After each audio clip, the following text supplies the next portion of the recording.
all the time that they can. So you'll have 5 minutes as an opening statement, and then we'll ask you 4 questions. Those questions will be asked from that microphone there from 4 different residents of 4 different communities on the southwest side. And so we sent the questions in advance to prep you, so you have had time to see them. Very good. And we wanted to hear from you up to 5 minutes. You don't have to take all 5, but your opening statement on how you're going to deal with the environmental crisis we're dealing with on the southwest side. All right, look, I want to talk about the environment, and but let me preface my remarks by saying, my whole public service career has been dedicated to problem solving, from city budget director to running schools when Bill Clinton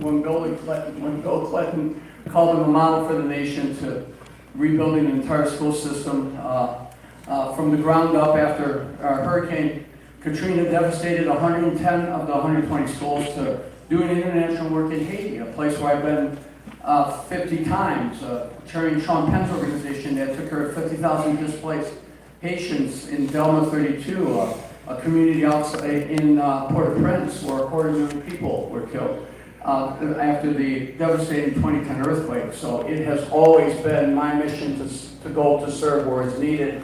Obviously, our city is in a crisis, and I've talked about public safety being a human right, but it's not only about making sure that we are filling the police vacancies, so we have police on every beat who you know and are known to the community, so that they can respond to 911 calls in minutes rather than hours, and having public safety on our public transportation system. But it's also about restoring community-based social services, like reopening the mental health centers and the crisis counseling centers and the opioid and drug addiction centers. I lost my youngest son to long-term drug addictions. It's also about investing in communities that have long been disinvested. It's also about providing the financial resources and support to create affordable housing. It's also about becoming a welcoming community, not only to immigrants, but also a welcoming community to returning citizens, because so many individuals who return from incarceration are denied housing and denied occupational training opportunities, and even when they're trained, they're denied jobs. So obviously this is going to take leadership. This is going to take somebody who has been there before, who has come into the most troubled situations. And in elections, a lot of information is thrown out, and a lot of misinformation is thrown out. But I've been committed to the community, and early on when I was city budget director, that's when I met Slim, and that's when we talked about how we could take our schools and transform them into community schools where they're being governed by their local school councils, and where not 60% of the money, but most of the money was being pushed down to the local school level. So in effect, the local schools could make decisions as teachers in the Chicago public schools whether or not they feel that the $30,000 that they're getting per student is actually finding its way into the classrooms. So the concept of community-based schools that are open to the community after hours, on the weekends, on the holidays, and are providing work-study opportunities, and are open to the faith-based organizations and the park districts and the community-based organizations. So we have our young people in safe and secure places. That is something that we can do, and that is something that the mayor can do, both as really the chief executive over the schools, but what the mayor will also be able to do when the schools are returned to local control. So those are things that I've talked about, not just this past year, but for the last 4 years, and those are things that I will do as mayor. But I know you have a lot of questions on the environment, and I hope to talk about the issues. Let me point out that when I was city budget director, we had a thriving, dynamic environmental department. You all remember Henderson, Dr. Henderson, who ran that department. It was a department that expanded under my watch, and it was a department that really advocated for the city on a broad scale of environmental issues. Right now we have an office. I have an office which is more of a token office than an actual entity that can advocate on behalf of the environment and can push the issues that are critical. So I'd love to answer questions on those issues as you come forward. Thank you very much. Thank you so much, Mr. Paul Vallis. So I forgot to mention, because I said the rules before you got here, but you'll hear 3 different sounds. So 2 sounds will be for your 30-second, when you're getting to your 30-second limit, and then for 15 seconds. Okay. And then time's up sounds like. All right. All right, so the Better Government Association's investigation found a dramatic decline in environmental enforcement actions by the city since Mayor Rahm Emanuel eliminated the Environment Department in 2012. U.S. News reports that Chicago is among the top 5 hotspots for fine particle air pollution in America. We have more deaths, illness, family hardship, and loss due to pollution than to violent crime. And it is occurring primarily in Chicago's Latino, African American, and Asian communities. Our first question will be asked by Jesus. We don't have a mic there, sorry. Good evening, Mr. Alvarez. If elected, will you reopen the Environment Department with a significant budget to attack the violence of air pollution we are experiencing? The answer is yes. Can I give a little more explanation? Not only do you need to open up the environmental department, but you need to provide a continuing appropriation so that it's adequately funded. You need to create an oversight board that can oversee the department, and that oversight board needs to have representatives from the advocacy community. That means representatives from this community and others, because it's not important. I don't think the mayor should pick the person to run that department. I believe that individuals who have been advocating for clean water, for clean air, for clean soil, for ending the food deserts, need to be able to decide who's going to run the department and needs to oversee it. I also think that there needs to be a robust city council committee that focuses exclusively on environmental issues, so you have a forum to come and testify before the city council. So when it comes to budget issues, you have a committee that can oversee and hold hearings and take. That scared the heck out of me. I was almost ready to hit the deck there. Sorry about that. Hey, easy here. Do we have a heart restarter machine here? Just want to check. Over there.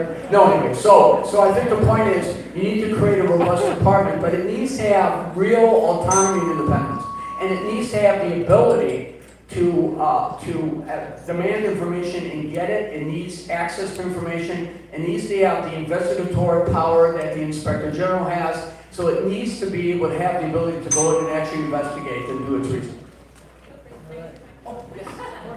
Alrighty, thank you so much for that answer, Mr. Paul Vallis.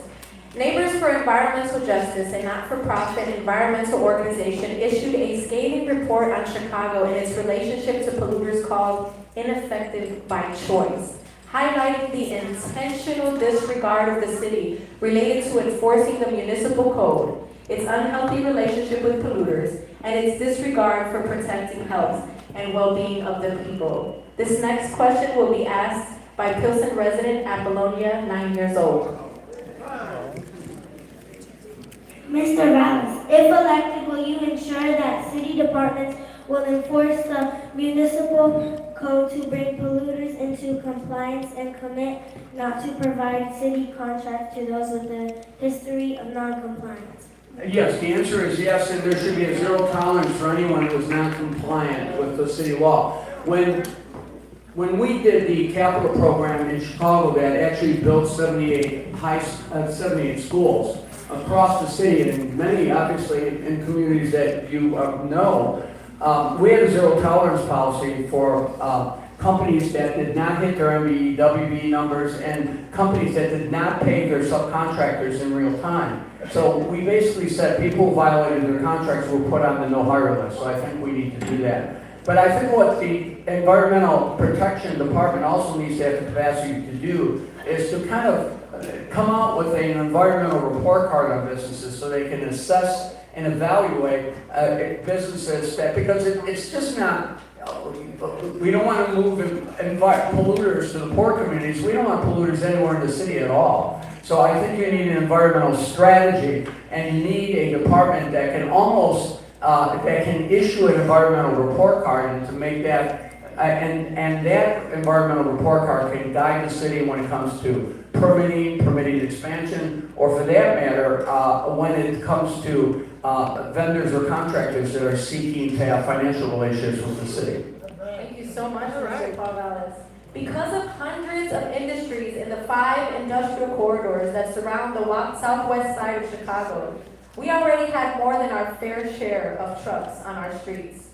Now, Amazon, Target, and other retail industries are creating huge facilities to maintain and distribute goods throughout Chicago. Where are they building these facilities? In our southwest side communities, of course. This next question is going to be asked by Anna. If elected, will you place a moratorium on new industrial permits until the cumulative burden impact study that's currently underway is complete and can identify the cumulative health impact on us and the restrictions that must be in place to protect the health and well-being of residents on the southwest side? Absolutely. Quick answer, thank you. No elaboration needed on that one, absolutely. All right. In December of 2022, Cook County residents received their property tax bills and they were shocked. Most Latino communities received 35 to 47% increases. This decision will eliminate affordable housing in our communities. It will force people out of neighborhoods they invested in for many years to create, and our elderly people on fixed incomes will lose their homes.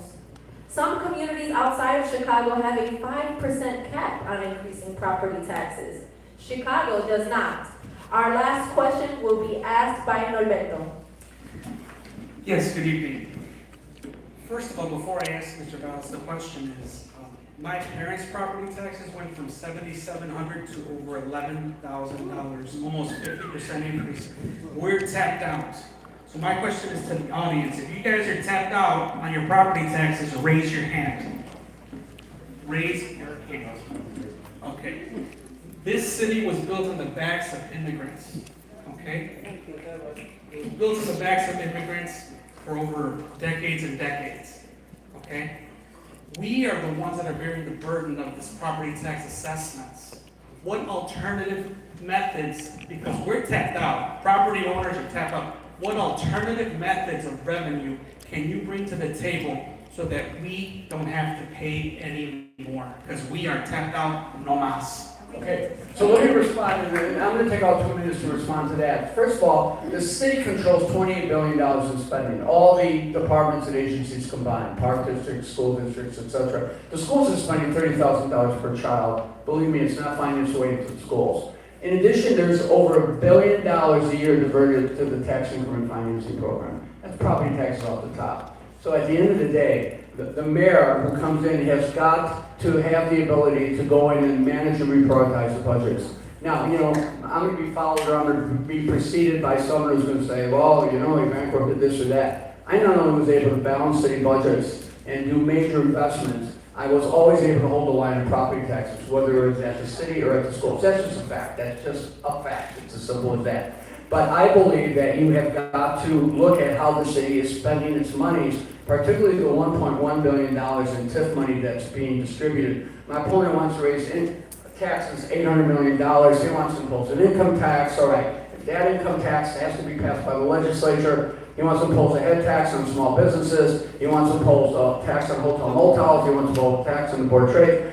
These are not tax the rich. These are taxes that are going to impact working families. And then he's going to say, well, I don't have any tax increase ideas because I don't want to increase taxes, period. And I'm going to hold the line on taxes.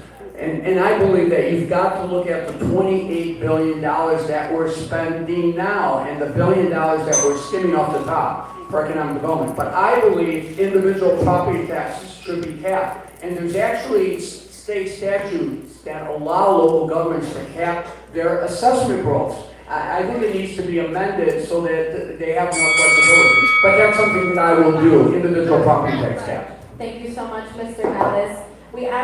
That is the last of our questions. What we're going to do now is allow another 5 minutes for closing statements, anything that you want to say to the Southwest side, especially regarding these taxes and the Southwest crisis of the environment. So your 5 minutes begins now. Yeah, well, let me point out that if we create, or when we create Department of the Environment, where you pick who's going to run that department, and you provide the oversight, it needs to be a department that not only prioritizes environmental environmental justice, and I think I've answered your questions on how I would do that. But it also needs to be a department that addresses the issue of global warming. I mean, every mayor seems to have a plan, and every plan seems to go by the wayside. It also needs to be a department that addresses the issue of lead contamination in our drinking water. And can I tell you something? We can't wait 10 or 15 or 20 years to replace the lead pipes. We need to get water filtration systems into every single home now, because it's just not lead that's contaminating our water. It is also other cancer-causing agents. Water-contaminated water filtration systems are the easiest thing to do. But our Department of the Environment has also got to address the issue of food deserts. And what I've talked about doing is what former City Treasurer Emma Powar talked about doing, which is opening up community-based food centers, community-based stores. In every single community where the city comes in, they purchase the land, they build the building, they invite food operators to come in and operate those facilities tax-free. And if they do that, the city can place high-quality food marts in virtually every single city. Because right now, Kroger and Mariano's are about to consolidate. You know what they're going to do when they consolidate? They're going to close 20 more supermarkets. So the environmental department has got to address the issue of water. Let out of water. Got to address the issue of air, pollution. Got to address the issue of food. It's like earth, wind, and fire, isn't it? I mean, at the end of the day, that environmental department has also got to advocate, because people need to be able to breathe clean air. They need to be able to drink clean water. They need to be able to have healthy foods. And one more thing that we need to do when it comes to our food deserts, we need to jettison the Aramars and the Sodexos that are cleaning our schools poorly, that are feeding our children poorly, and that are making massive profits. And what we need to do is we need to network with community-based companies, locally based companies, so hire people from the community who can clean our schools. And we need to connect with local restaurants. Why can't local restaurants feed our children? God knows they're going to get healthier meals. They're going to get meals that they're not running away with. So food justice is critically important too. And it's just not opening these community food co-ops that once they become stabilized can be turned over to the community for ownership. But what we also need to do is we need to allow our local food providers, our local food producers, to in effect provide those foods and provide those fresh fruits and vegetables. And we also need to allow our local restaurants to get the contracts to run to basically, maybe it's 2 or 3 or 4 schools that they can provide the food service to. Sometimes that'll be the difference between a restaurant surviving and a restaurant prospering. So there are things that this environmental protection department can do to move forward in a comprehensive way to bring justice, environmental justice, whether it's air, whether it's water, whether it's nutrition, to every community. And that will be my pledge, and that will be my priority. And as someone who actually funded the city's Department of the Environment when it was here and when it's thriving and it was growing, that is something that I would do on steroids when I become mayor. Thank you so much for allowing me to address you today. God bless each and every one of you, and get out and vote April 4th. Thank you very much. Thank you so much, Mr. Valens. Mr. Valens, a round of applause for coming to speak to the Southwest side. Thank you so much.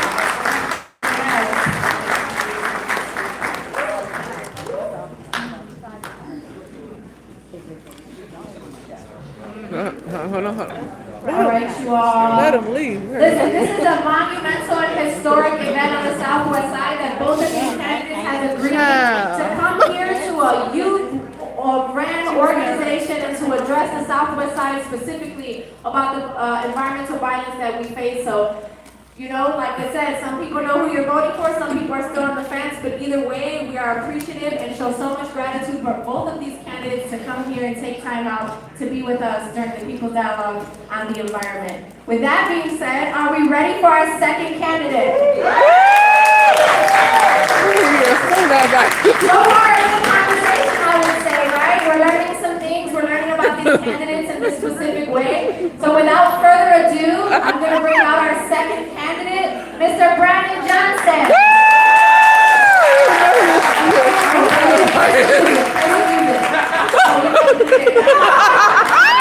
Okay, well, in a couple Chat it up for now. All right. We'll be back. We'll be back again.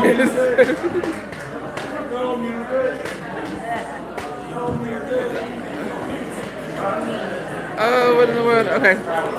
So we are here at the candidates forum. Let's see how long they take for this. But we are here at the candidates forum. As you heard, I'm gonna show you guys the room real quick. Just like, see, all these people came out to come see who's gonna be the next mayor. Awesome job, Mama. Beautiful job. We have some great questions asked right now, so I'm excited to see what Brandon says. Because I already knew what Val was gonna say, so. But because this area is packed, we got media, major media upstairs. We have people upstairs and downstairs. So it's a beautiful, beautiful event. Hello, hello. So now we are waiting right now for Brandon Johnson to come in. I was gonna cut it off, but might as well just sit here and finish this out. Right, I wanted to throw the card. I was like, can I throw the card? I'm like, dude, you're the one that screwed up the school. I was like, are you gonna fix me? I was in school when you screwed up the school. Are you kidding me right now? Where's that? Wait a minute, hold on, wait. But what about the, oh my God, I was gonna duck. Because you heard the mic was going on? Really? It sounded like a mic, not a gunshot. I said, no, he didn't. I said, Brad? No.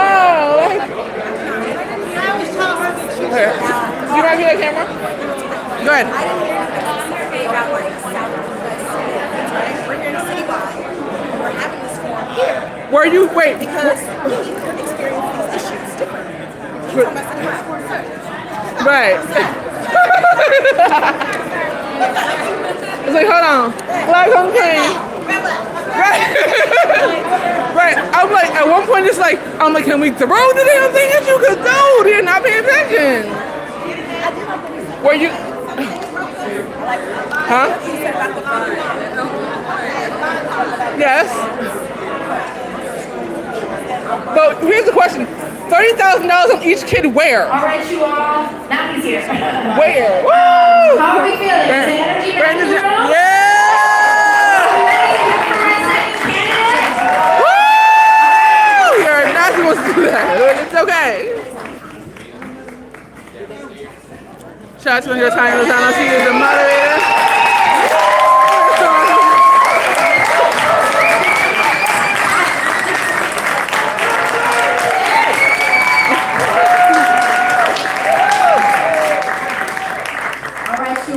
He is here. So we can begin. So I explained the rules in the beginning. I'm going to explain them again for you. So we're going to give you 5 minutes of an opening statement. Again, this is the People's Dialogue on the Environment. You might know that the southwest side of Chicago is burdened with pollution, and we are now, it has even been documented that we're the most polluted area in all of the country. And so you'll have 5 minutes of opening remarks. We have 4 questions for you that you will have 2 minutes to answer. When you have 30 seconds left, you will hear. Okay, you like that. When you got 30 seconds left, you'll hear. Okay, another one, same sound. When time's up, you'll hear. Let's give it up for the young people one more time.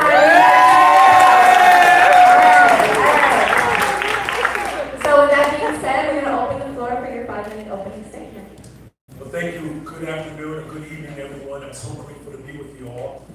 What an incredible moment we're in. What an incredible opportunity we have, where there's a convergence of all of our movements that have collectively brought forth the type of transformation that the city of Chicago has eagerly been anticipating. Obviously, when it comes to the environment and climate justice, and this is something that is dear to all of us, especially at a time where we know that our communities have been isolated, where abject poverty has left our communities in very severe conditions. I know many of you in this room have worked collectively in response to the type of behavior that this particular outgoing administration has engaged in. For me, the environmental justice plan that we put forth and the climate justice plan that we put forth is deeply tethered to the real desire for us to have obviously clean air that's breathable, water that's drinkable, and to have public facilities that are not filled with the type of toxicity of the old type of ways in which the infrastructure has been grounded in. You know, growing up in a community where many of our children, particularly black and brown children, are suffering from asthma, something that I know personally. The lead, along with, again, the lack of clean air and water has only exacerbated the conditions in which many of our families are growing up in. As mayor of the city of Chicago, I'm very much committed to ensuring that the green deal that we have put forth for air, the green deal that we put forth for water becomes top of mind for the work that has to be done. Now I know in closing that we've spent a lot of time discussing other matters throughout the course of this campaign. I'm so grateful that there is a real desire and hunger to make sure that we are addressing the critical issues that we face every single day. And that's the ability to breathe and drink and live in an environment that is not just kind to us, but it becomes a part of our infrastructure and our industry. That we're not just creating an environmentally sound community, but building an entire industry around it where we actually can have an economic value added to it as well. And so I would like to save the rest of our time for the type of questions that I believe that will allow us to engage thoroughly. So thank you all very much. In part, I'm fighting sinuses. I ain't got nothing else. So Okay, thank you so much for that opening statement, Mr. Johnson. The Better Government Association's investigation found a dramatic decline in environmental enforcement actions by the city since Mayor Rahm Emanuel eliminated the environmental department in 2012.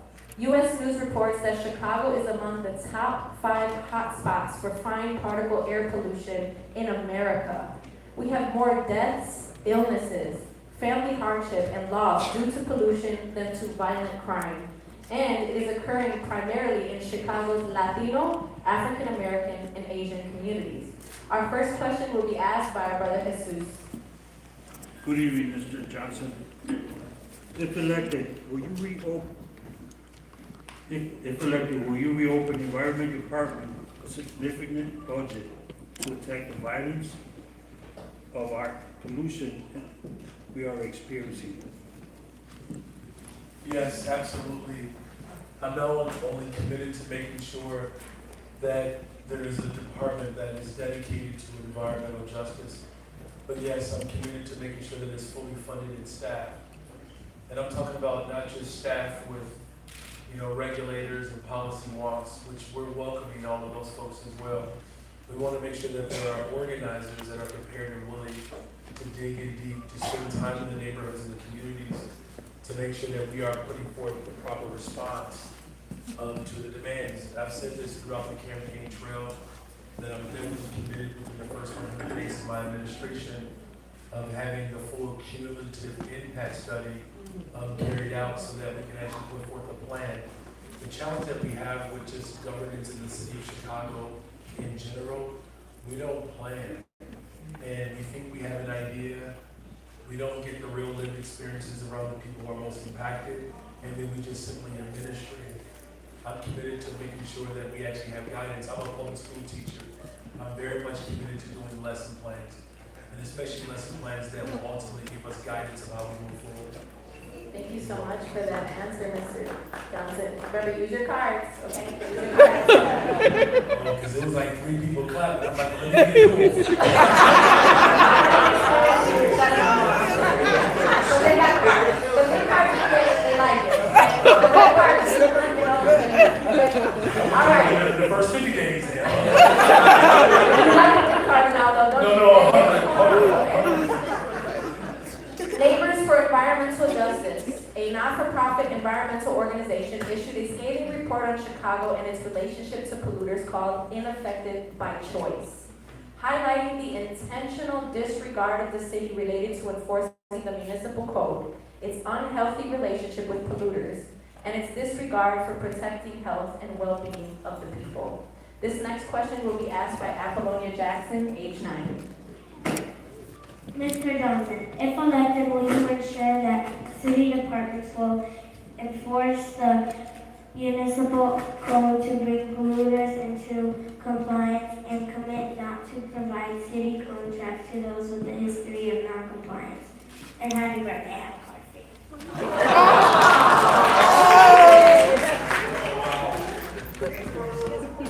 Oh, thank you so much. This is beautiful. That's some boldness for this. Did y'all do this to Paul? Thank you very much. I appreciate this. Thank you very much. Such a beautiful display of solidarity. Okay, this doesn't count towards my 2 minutes, does it? Okay.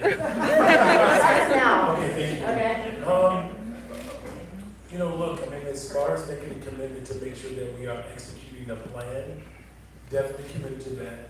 The second thing is this, you know, and I probably should have said this earlier, the reason why I believe the cumulative impact study is important in making sure that we actually have inspectors that are working with the community so we fully understand the full impact of these, you know, awful businesses and industries.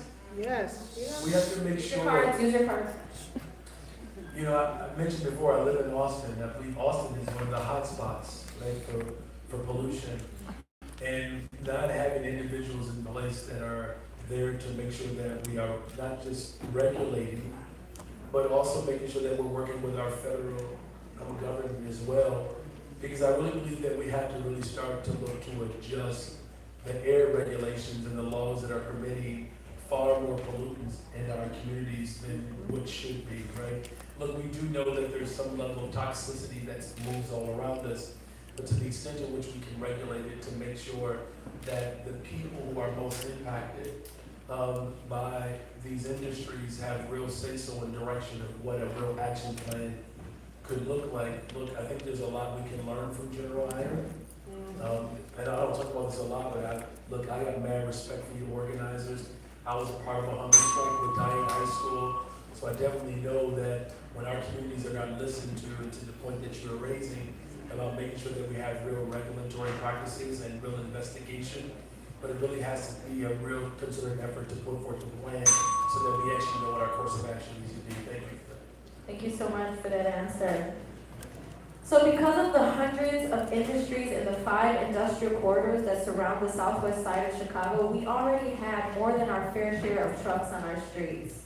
Now Amazon, Target, and other retail industries are creating huge facilities to maintain and distribute goods throughout Chicago. Where are they building these facilities? In our southwest side communities, of course. This next question comes from Anna.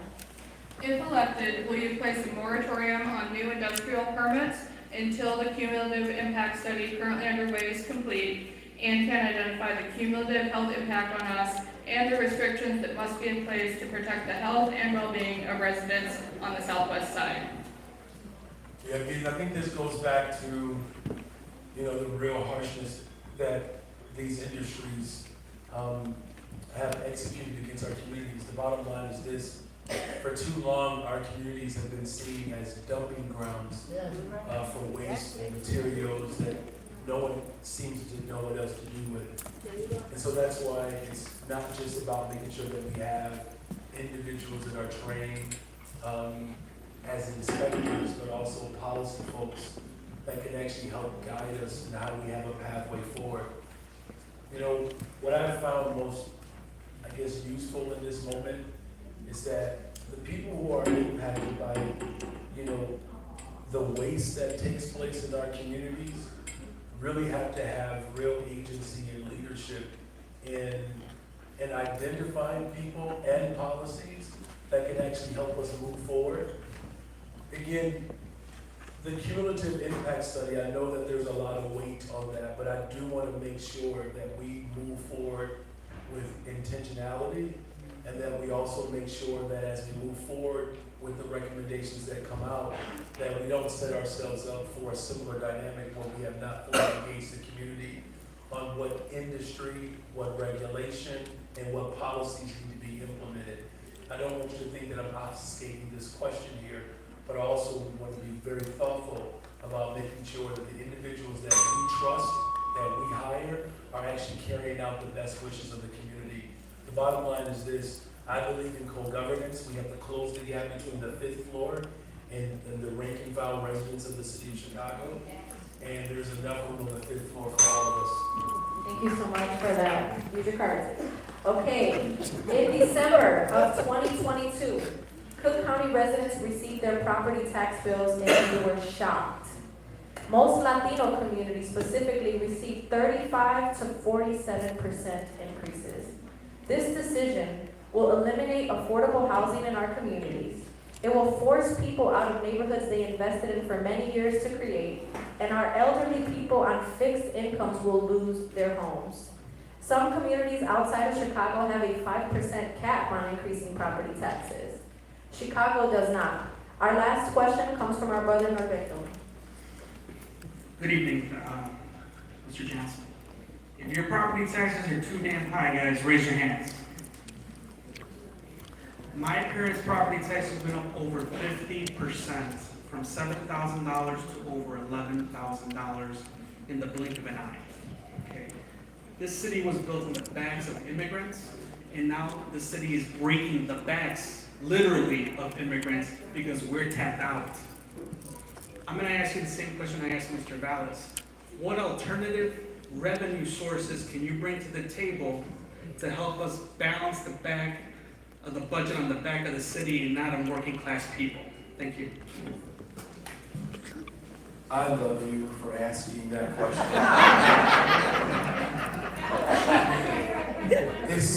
It's about time somebody asked a question about my budget plan. Look, I released it in January, and I made it very clear. I mean, the truth of the matter is there are individuals who have paid for their homes and are in a position to lose their homes after they've actually invested in those homes because of the jacked up budget that was caused by high enrollment. I mean, that's the truth. I put forth a budget plan where we eliminate the structural deficit. Over the last, since 2019, it's been $1.2 billion in fines and fees and property taxes. And so we eliminate that structural deficit. We make up to $1 billion of new investment in the revenue sources that I'll get to in a second without raising property taxes. I'm not raising property taxes. And in fact, we have to collaborate with county government, right, to make sure that our assessments are fair, that people are receiving all of their benefits, whether you are, a veteran, a new homeowner. We have to make sure that people know the services that are available. And so I propose a jet fuel tax. I'm very much supportive of bringing Chicago home, raising revenue. We're talking hundreds of millions of dollars annually to make sure that those who are without homes have an opportunity to actually lay their heads down peacefully. I put forth a corporate head tax on companies that get over $20 million of business with the city of Chicago. I've also called for a financial transaction tax. And even the hotel tax, I'm glad to have the support of State Representative Ken Buckner. We should look at the state structure, right? Because we are highly taxed at the state level for hotels. I'm proposing $1 per room. Y'all, we can find $1 per room if it means keeping people in their homes. Thank you. Thank you so much for that answer, Mr. Johnson. So that was the last of our questions, and we're gonna give you another 5 minutes for your closing remarks, so you can have, if you have any last words for the southwest side of Chicago, and hopefully specifically on the environment, but the floor is yours for 5 minutes. Well, thank you very much. I won't, take up too much more of your time. I do want to thank you all for the birthday wishes. It's been an incredible journey, you all. When I started on this journey, I was polling at 2.3%. When we think about the data points within our communities, oftentimes the data points can be discouraging. Where because the data points are not favorable towards us, people expect us to give up. As mayor of the city of Chicago, I'm not going to give up on the people of Chicago. 2.3% in October. And yet here we be. And so I'm confident, that the multicultural, multi-generational movement that has converged all of our interests. Because we cannot continue to fight in isolation. Whether it's small businesses that want an opportunity to grow their business, whether it's a family that's looking for a neighborhood school that's fully funded, you know, whether it's a person who's looking for access to healthcare and affordability, or those of us who want to make sure that the climate justice as well as environmental justice is top of mind. In fact, we get to integrate all of the desires that we have through environmental justice and climate justice, right? Whether it's our public transportation system, making sure that we are retrofitting our schools so the proper ventilation and the pipes that are moving through our buildings are not filled with lead, and then giving people an economic opportunity to actually develop and grow our communities through environmental and climate justice. Whether it's the biotech, the life sciences, all of the different industries that are very much attached to climate, as well as, climate justice, as well as making sure environmental justice.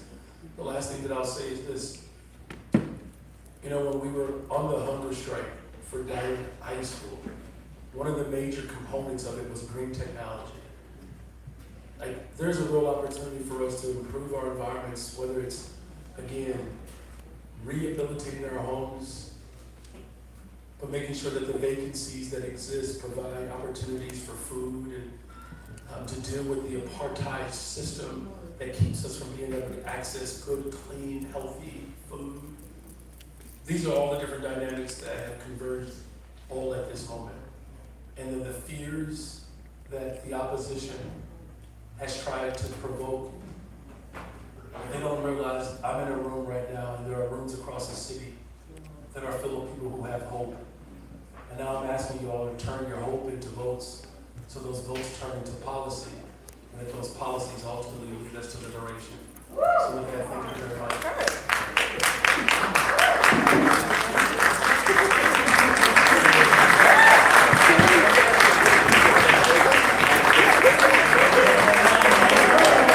I guess you're making me a little good.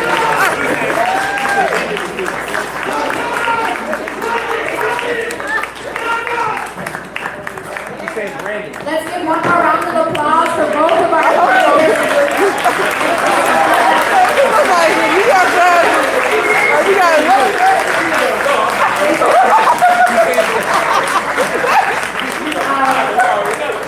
As Mr. Johnson leaves, we ask that you stay in your seats. We're going to have about 20 minutes of open dialogue with each other. Ultimately, you know, one of these candidates will win the 5th floor of City Hall. But who will always be here on the southwest side is the people. that part. And we have to have a conversation with each other on how we believe we should be moving forward in a more collective manner towards environmental justice on the southwest side. Maybe for them, they might be leaving right now out of this building, but for us, the work is just beginning. Yes. We have to continue this fight. Regardless of who wins, it is us. It is the people who will hold them accountable to the things that they just said. Does everybody feel that? Yep. Yes. You feel that? Yes. So I'm going to ask that Ms. Mary Gonzalez, Ms. Teresa McNamara, and Dr. Kalis make their way to the front stage. These three incredible people have been working tirelessly to make events like this happen, where we can teach and truly educate the people of the Southwest Side of the environmental violence we are facing. You can't really see pollution in the air that well, right? You can't really see it that well in your water, but that does not mean it's not there. And if it wasn't for people like this, making sure we knew, making sure that we continue to know, then we would not even be able to fulfill our responsibility to ourselves to fight back. Do you understand what I'm saying? And so I'm going to open the floor up here for these three incredible people. You can sit right here, Teresa. And then we also have a microphone there. If anybody has any questions for these people on how to get involved or what we're doing next, you can come to that mic and ask questions. Does that make sense? Yep. Okay, cool. Okay, we got another chair. It's coming up there. Okay. All right, I'm going to ask that these three people introduce themselves one more time, and then we'll open up the floor for questions. Does everybody understand the format? Yeah. I can't hear you. Does everybody understand the format? Yeah. Oh, we can talk now? Not just a cheer, okay? Period. Oh, we can talk now. Respect the mic. If you're leaving, leave quietly, okay? Hold on. Look. Hello, I'm Teresa McNamara. I'm the chair of the Southwest Environment Alliance. Woo. So I guess, my question is, what questions do you have, or what comments do you have about what you heard today? I can't get to all my questions. Hold on. Let me go ahead. A question or a comment? Comment. Okay.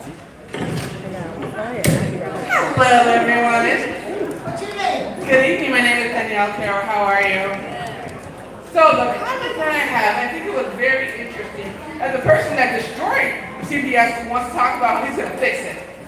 I was actually in school when Paul Vallis was in charge, and he was the one that came up with the CASE program, which then allowed Rahm Emanuel to shut down over 50 schools. So the fact that he thinks that he actually was to trick people that were in that school when he was over it and create destruction, into now thinking that he's fixed it. And then again, didn't you go to Louisiana, Philadelphia, Haiti, and Puerto Rico and screw up their school systems? So how is he going to come back here and try to fix everything that he destroyed? Okay. All right, anyone else? Let's keep the comments around the environment, concerns you have about the environment, concerns you have about property taxes. My name is Dr. Darrell Young Gibson. Hablo español, soy maestra de español. En las escuelas públicas. Así. Sí.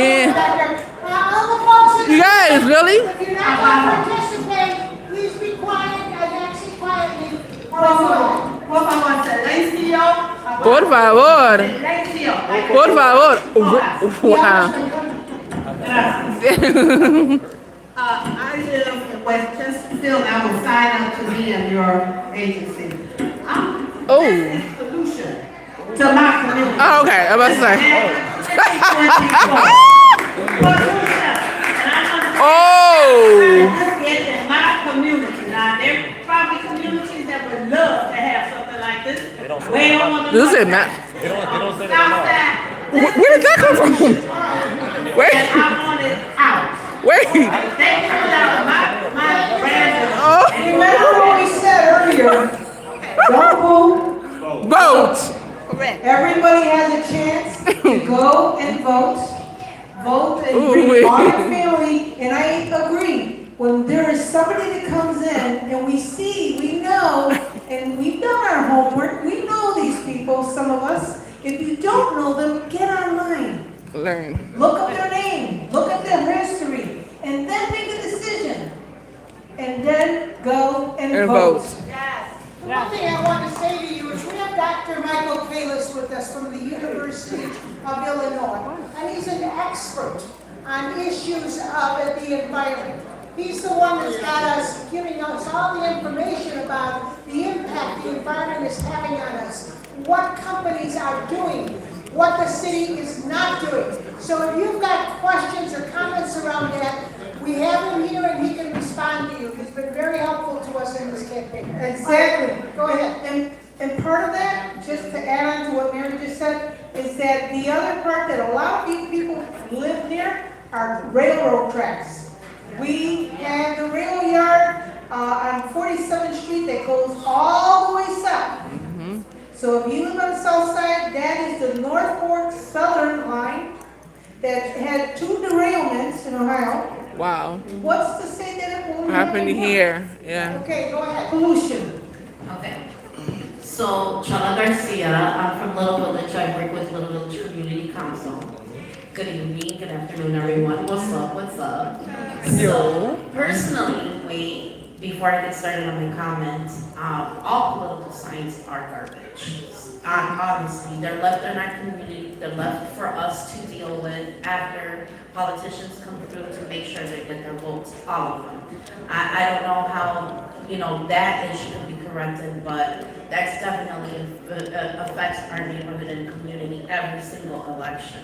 The question that I do want to relate is, Little Village, the corridor itself, the street itself, the traffic itself, the amount of 18-wheeler trucks that are allowed to go down 26th Street and pollute our community. The buildings are filthy dirty from the emissions that come out of these vehicles, because they don't want to sit on the 55 during this traffic. They think that it's easier to cut through our community. So what's the question? What's the question is, why can't we have our communities safe from these emissions to say, you know what, this weight amount of truck cannot come down this corridor, cannot come through our community, because it happens. They come down through 26th, 25th, and 31st. My opinion is the only way that changes is with numbers of people. How many people can you get in a room to start pounding on doors to get more people? Because the only way things are going to change is when we come together and start marching, and numbers make things happen. And the second issue is, you know, how that common building was torn down, that cloud of smoke that affected our community. Yes, Hilco. Yes, that right there. It's, you know. Dr. Kalis, would you please say something in regards to the rail yards? Yeah. What have you been doing with us? Yes, actually, this area has a record number of rail yards. Chicago has 8. Yeah. 6 of them are here. Wow. Yeah. So of course, there are major sources of pollution that cannot be really controlled because, you know, the agencies don't have really authority over those lands.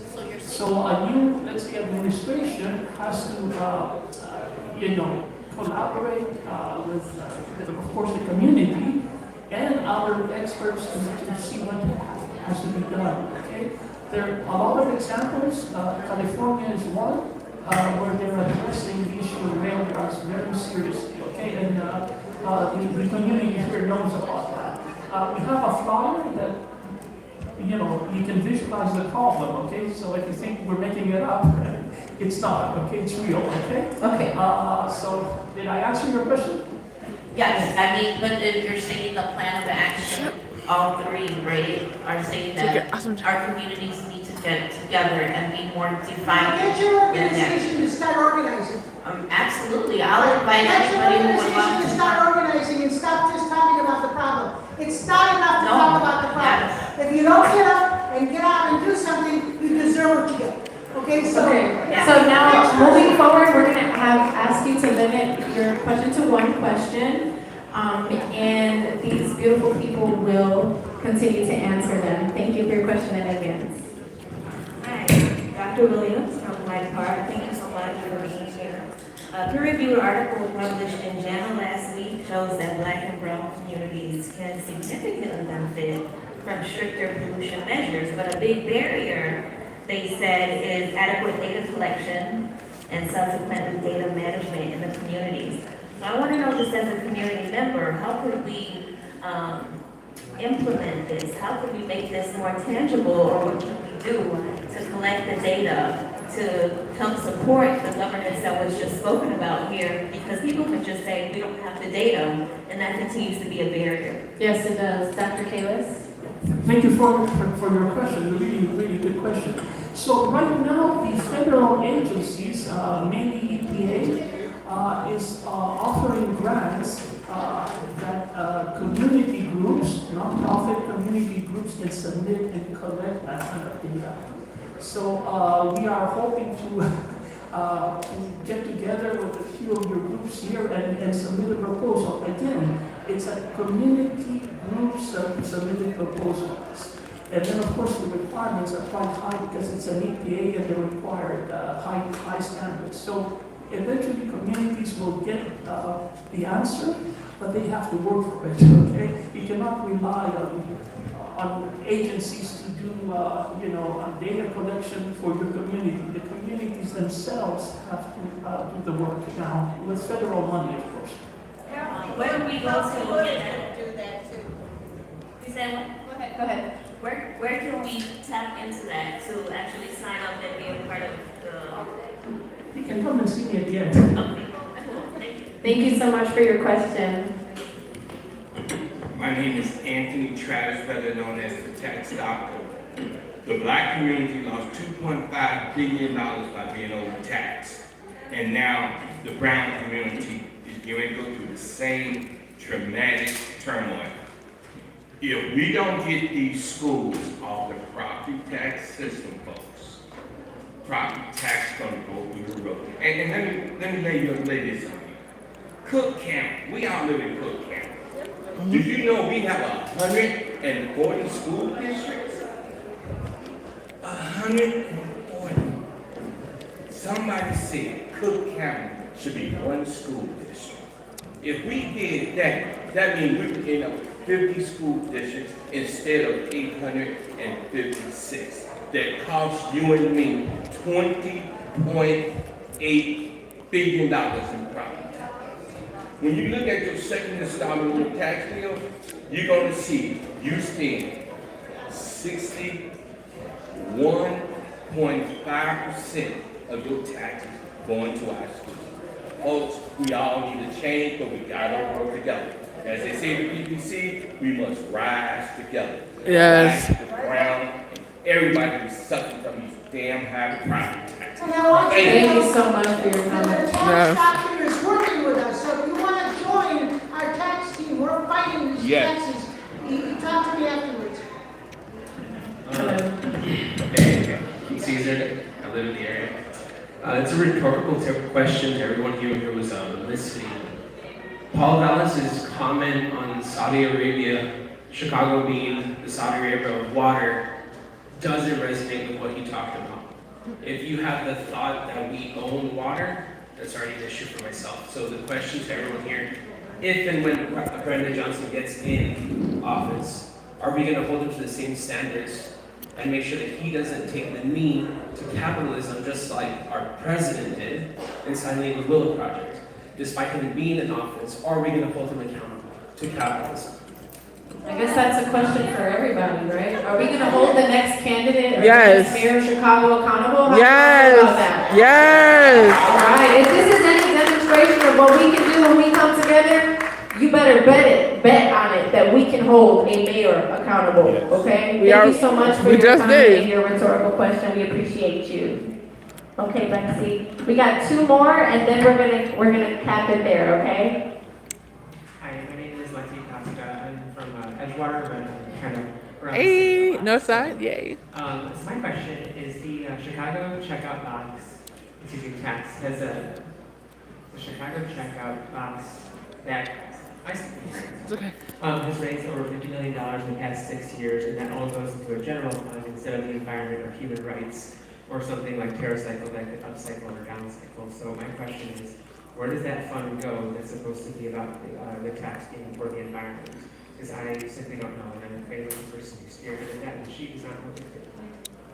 Mary, do you have the answer where the funds go? I don't have the answer. Okay. I don't have the answer, but I think it's a good question.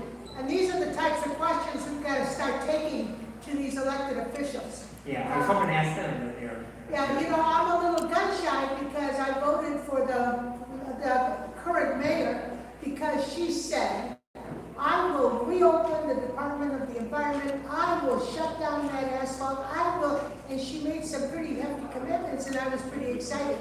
And she did none of them. So, you know, we gotta hold That's them why she's accountable or it won't happen. So that's a good question and we've gotta ask that. I don't know the answer to it. But the first way we show or we use our voice is by going to vote. We're gonna Yes. keep saying that you don't have to wait till April 4th. You can vote now. start voting now. Yep. You might as well just go on and get it over with, okay? Thank you so much for your question, Lexi. We have one more question. Before we go Oh, on, please, we yes, ma'am. have the Southwest Environment Alliance that we meet every second Saturday of the month. Any of you that are here with belong to another organization, another church, another block club, whatever it is, and you're interested in working with us, because we cannot do it alone. We need everybody, every community. We meet every second Saturday at St. Paul Church that is located at 2127 West 22nd Place. At 9:15 15th, everyone. That's the second Saturday of the month. So if you're interested, if you're really interested in trying to make a change, here you go. Because are we going to put whoever ends up in that on the big board? I'm standing up. I'm going to do it. I'm going to continue to do it. And I would ask each and every one of you to say the same thing, that you're going to stand up and you're going to join us. And you're going to come with us when we're ready to march on City Hall. Because you heard both candidates say that they are going to put the Department of Environment back in. Yep. Let's see. Thank you so much. Last question. Hi, my name is Sterling. I live about 10 minutes from here in West Loop. I just moved to Chicago this year. And I'm glad to have been at this event. The only reason I knew about this event is because I happened to come to yoga class here maybe like about a month ago. Nice. Awesome. So, that was awesome, but very coincidental, right? And so my question is for people like us all here in the room, where no matter who wins on April 4th, right, like there are going to still be issues that we need to speak up about to get organized, and it's hard to understand like how to get tapped in, right? So I know about the Southwest Environmental Alliance now, thanks to this event. What suggestions do you have for us to continue to use our voices outside of just voting after the election and during it? My suggestion to you is that you talk to other people. Each one, the value we each bring is not only our voice, but who we bring with us. If people show up alone repeatedly, it's nice to have them, but it's useless. I need you to come, and after a couple of meetings, 7 more people are coming because you have invited them. And if that happens and we all do that, we're going to begin to create a movement. It's time consuming. The great part about it is we get to know one another, and we discover we really like one another, and we have a lot of fun, and we hold these guys accountable. So, and we invite you the second Saturday, and if you give us your information on the way out, I'll make sure that you get an invitation. But remember, I'm going to ask you, who else can you bring with you, right? And the great thing about you is you're brand new in Chicago, and it gives you a chance to make a whole bunch of new friends. And we have a lot of fun. I mean, we do a lot of work. Tyler can attest to that. We do a lot of work, but we've gotten to know one another. We've gotten to love one another. We meet all kinds of fun and interesting people. We go after these politicians. We show up at their office unexpected. We make demands upon them. We get them to show up at meetings. And we're educating them because, believe it or not, half of them don't understand anything about what we're talking about. That part. And they're shocked. It's They're sad. more shocked than we are. So come to our meeting. That's what you can do. And think about who you can invite. Thank you. All right, thank you so much for your questions. Thank you so much. I'm so proud of this community. We really showed up today. I want us to keep in mind that what we did today was extremely powerful. We made these 2 candidates expand the conversation about public safety to include the environmental crisis we face on the Southwest side. This is not an issue that's super popular. It's not an issue that you're hearing at a lot of other forums. We did that as the Southwest side. So give another round of applause for yourselves. I feel like violence is always really easy to talk about when they're talking about gun violence, black on black crime, or brown on brown crime. But when we talk about the violence we face from the environment, from the systems, from the structures in place, we don't really hear a lot about it. So it's going to take us, it's going to take the people to continue to make sure that this conversation happens. We have to be consistent. And this is just the beginning. So again, I cannot thank you enough on behalf of the Southwest Environmental Alliance and Healthy Chicago. And make sure you vote. Lastly, I just want to make some shout outs here. Shout out to Chicago Votes for these incredible nonpartisan voting guides designed by young people for young people. So make sure you young people go out and vote. Don't wait till April 4th. Go now. Don't wait. I also want to give a huge Good job, guys. Okay, we also want to thank St. Procopius for the extra chairs because we didn't have enough. We knew it was going to be this many people here. They let us use the chair. And of course, to the Southwest Environmental Alliance for making all of this happen. With that being said, we're going to end with prayer. And then we ask that you have some conversations before you leave and get to know some of your neighbors. And then also come see some of these amazing, like literally legends of our community. If you want to continue to get involved, we'll be here for a little while longer so you can talk to us. So with that being said, we'll end with prayer. I just wanted for everybody to please stand. I want you all to remember all of our loved ones that died during the pandemic, especially in the Black and brown communities.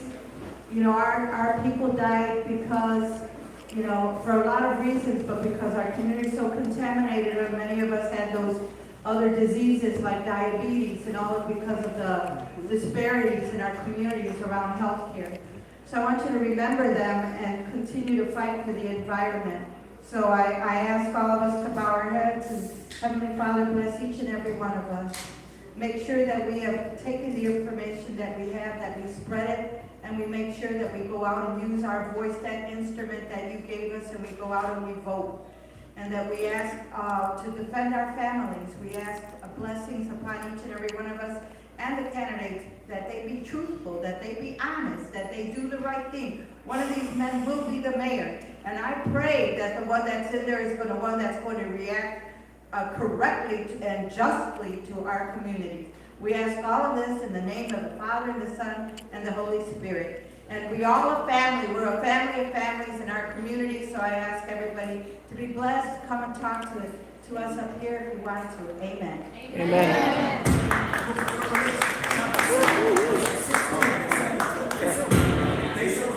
All right, y'all. All right, thank you so much for joining us.